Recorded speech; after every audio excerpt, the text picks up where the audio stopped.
এখনো হাসপাতালে কাতরাচ্ছেন স্বৈরাচার বিরোধী আন্দোলনে আহতরা। অনেকে হারিয়েছেন চোখ, অনেকে পা, কেউ আবার শরীরে বুলেট নিয়ে আছেন তীব্র যন্ত্রণায়, কেউ উন্নত চিকিৎসায় বিদেশে যেতে পড়েছেন প্রতিবন্ধকতায়। রাজধানীর বিএসএমএমইউ হাসপাতালে ভর্তি থাকা আহতদের বিস্তারিত জানাচ্ছেন আশিকুল আলম।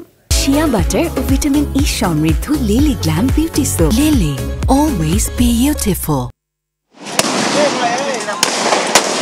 স্বৈরাচার বিরোধী আন্দোলনে এভাবেই ছাত্র জনতার উপর নির্বিচারে গুলি চালায় আইনশৃঙ্খলা রক্ষাকারী বাহিনীর সদস্যরা। সঙ্গে যোগ দেয় আওয়ামী সরকারের সমর্থক ছাত্রলীগ, যুবলীগ, আওয়ামী লীগের নেতাকর্মীরা।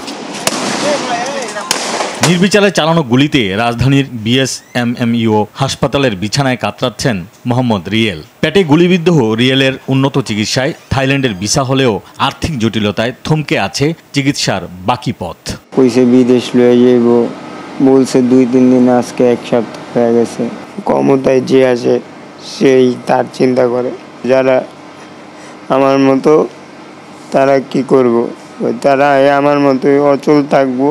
রিয়েলের মতো হাসপাতালে আছেন আরও অনেকে, যাদের অঙ্গহানি হয়েছে। সেদিনের ভয়াবহ চিত্রের কথা তুলে ধরে উন্নত চিকিৎসার আকুতি জানান তারা। তো পায়ের চিকিৎসাটা যেন আমাকে সঠিকভাবে দেয়, আমি যেন আবার আগের মতো চলাফেরা করতে পারি।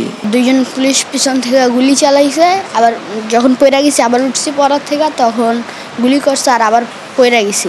বৈষম্য বিরোধী ছাত্র আন্দোলনে দেশ জুড়ে ছররা গুলিতে চোখ নষ্ট হয়েছে 401 জনের। এর মধ্যে 19 জনই 2 চোখেরই দৃষ্টি হারিয়েছেন। 1 চোখ নষ্ট হয়েছে 382 জনের।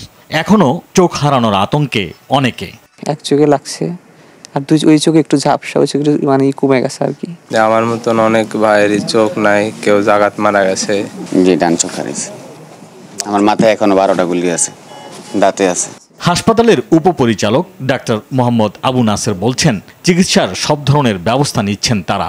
আমরা অক্লান্তভাবে কাজ করে যাচ্ছি, ওদের চিকিৎসা, তারপরে ওষুধ, যত কিছু আছে আমরা বিনামূল্যে এখানে দিয়ে যাচ্ছি। আশিকুল আলম, RTV, ঢাকা।